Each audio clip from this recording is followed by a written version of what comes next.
Are you constantly feeling drained? Juggling endless work, strained relationships, and that nagging feeling you're stuck in a rut? That's the classic recipe for burnout, and it feels like an inescapable part of modern life.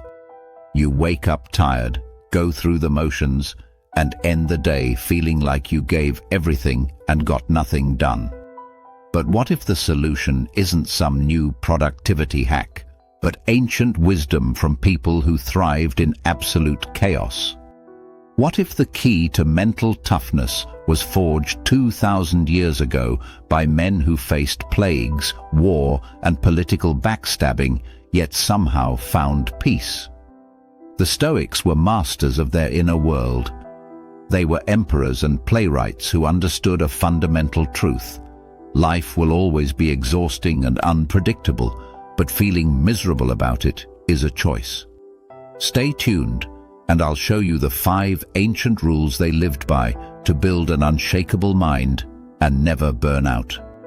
The first and most important rule of Stoicism is the simplest, but also the hardest to master: knowing the difference between what you can control and what you can't.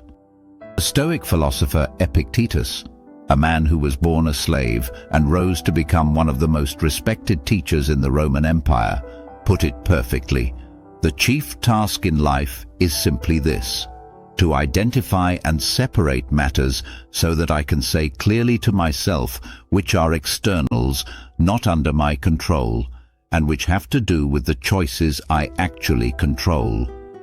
Think about where you spend most of your mental energy. Is it stewing over your boss's opinion? The state of the economy?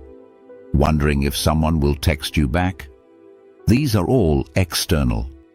You can influence them, sure, but you can't ultimately control them.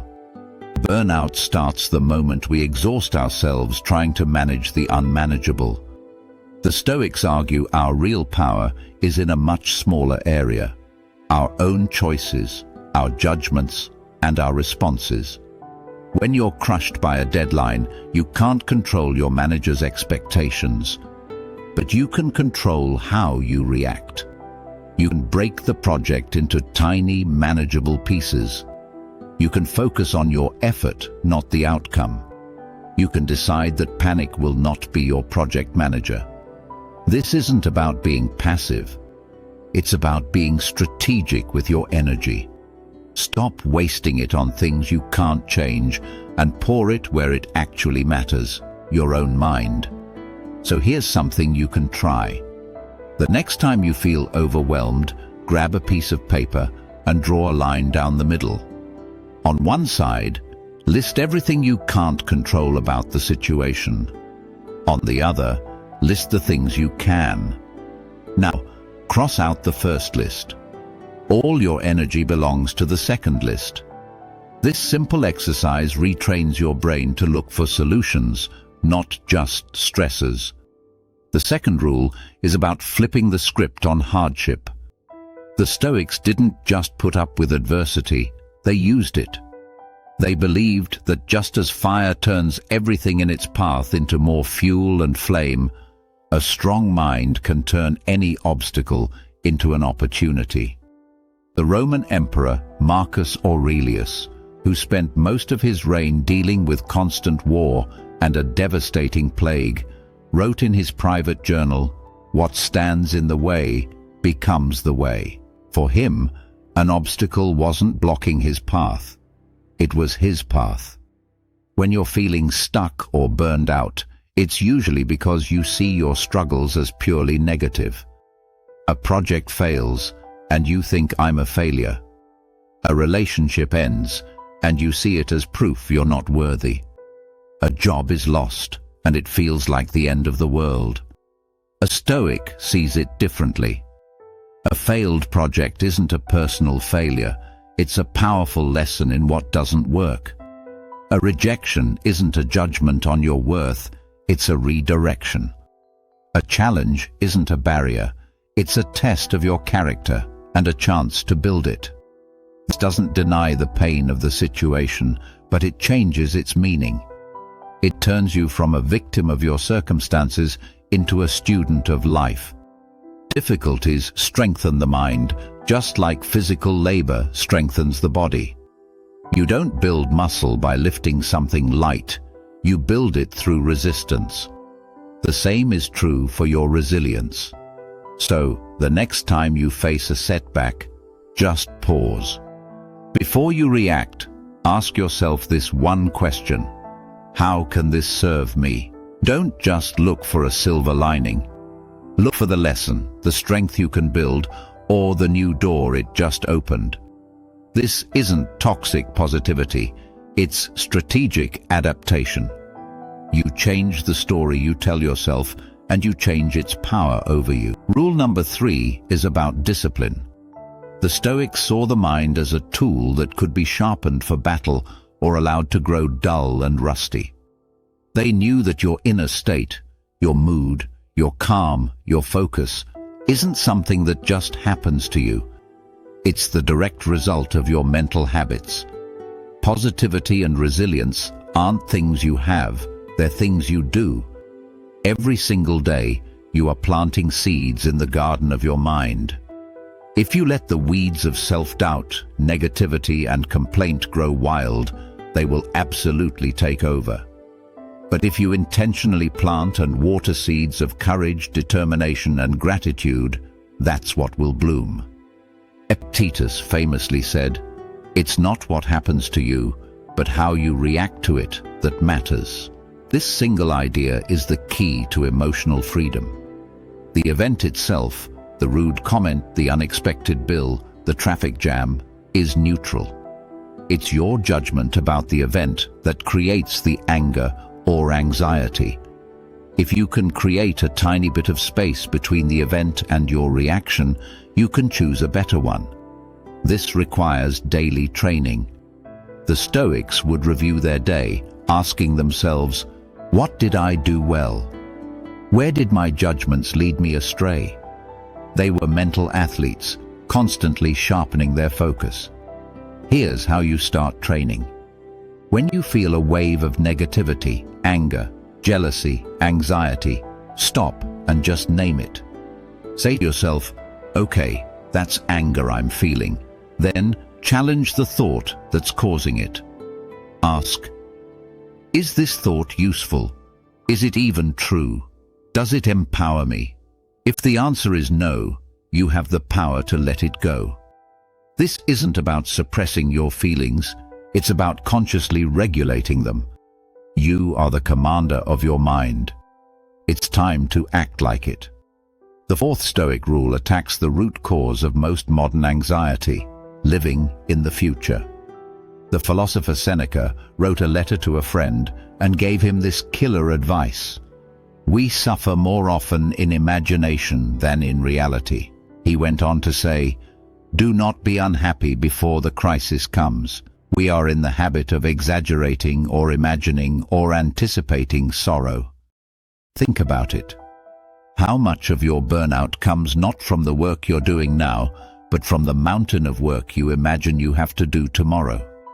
How much of your stress comes from fearing a future that hasn't happened and may never happen? Anxiety almost always lives in the future or the past. Right now, this present moment is usually manageable. The Stoics practiced yanking their focus back to the here and now, which is the only place we have any real power. They had a practice that's often misunderstood today called premeditatio malorum, or the premeditation of evils. This wasn't about anxiously worrying about everything that could go wrong. It was a calm, rational exercise. You visualize potential challenges, like losing your job or having a difficult conversation, not to dwell on them, but to prepare for them. By looking at a negative outcome in advance, you strip it of its power to shock you. It also has a funny side effect. It makes you incredibly grateful for what you have right now. So, how do you pull yourself back to the present? When your mind starts spinning with "what if?" anchor yourself. Focus on your breath for just 1 minute. Feel the ground under your feet. Look around the room and name 5 things you can see. Stop torturing yourself with crises that only exist in your head. Deal with today. And our final rule is what makes Stoicism a philosophy of action. It's not about sitting back and passively accepting your fate. It's about taking total responsibility for your life and acting with purpose. Blaming others for your burnout, your boss, your partner, the world, is a trap. It might feel good for a second, but it leaves you completely powerless. Blame is a dead end. Responsibility is the way forward. For the Stoics, the ultimate goal was to live a life of virtue, to act with courage, justice, wisdom, and self-discipline. This means doing your best in every single moment, no matter how small or boring the task. Whether you're running an empire like Marcus Aurelius or just doing the dishes, you can do it with excellence. This is how you escape that stuck feeling. You stop waiting for motivation to strike, and you start taking small, purposeful actions every single day. Think of these small actions as votes for the kind of person you want to become.